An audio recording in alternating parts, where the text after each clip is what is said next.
Türkiye Cumhuriyeti Bişkek Büyükelçiliği nezdinde Kırgızistan'ın başkenti Bişkek'te Kırgız ressamlarının resim sergisi açıldı.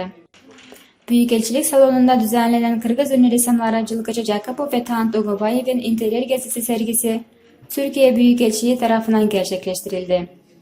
Türkiye Büyükelçisi Cengiz Kamil Fırat ve eşi Vasilika Fırat'ın ev sahipliğine gerçekleştirilen serginin açılış törenine Kuzey Kıbrıs Türkiye Cumhuriyeti Bişkek temsilcisi Altınç Keskin, Kazakistan'ın Bişkek Büyükelçisi Kayrat Nurpeyisov, diplomatlar, basın mensupları ve çok sayıda davetli katıldı.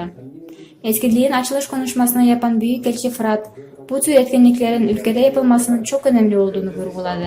Sanat ve kültüre hep önem verdik. Sanat ve kültürün gelişmesi için de çeşitli projeler hayata geçiriyoruz. Bir sergimizi daha önce biliyorsunuz Milli Kütüphane'nin 3. katında düzenlemiştik, renove ettiğimiz bölümde. Bu seferki sergimizi burada Büyükelçiliğimizle tertipliyoruz. Alternatif olarak bir orada, bir burada sergiler düzenlemeye devam edeceğiz. Sanat, kültür, iki ülke arasındaki ilişkileri en güzel geliştiren aracılardır.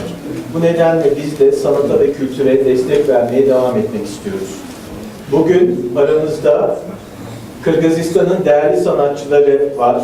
Sayın Jılgıcı Jakapov ve Taant Ogobayev. Büyükelçinin konuşmasının ardından konuklara ressamların hayatları ve eserleriyle ilgili video gösterildi. 3 gün sürecek olan kültürel etkinliğin amacı Kırgız ünlü sanatçıların eserlerini Türkiye ve Kırgızistan çapında tanımakla beraber iki ülke arasında kültürel ilişkileri güçlendirmektir.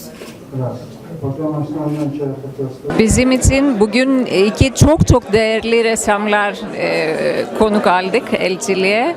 Onur duyuyoruz her zaman.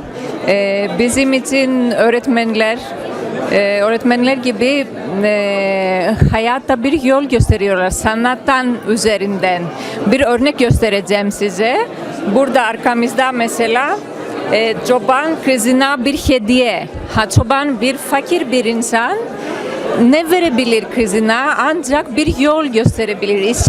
Işık veriyor, yol gösteriyor. Onun gibi duygusal, kültürel faaliyetler bizim için çok önemli. Türkiye Büyükelçiliği'nin burada düzenlemiş olduğu etkinlik hakkında fikirlerinizi düşünmek istiyoruz. Buyurun.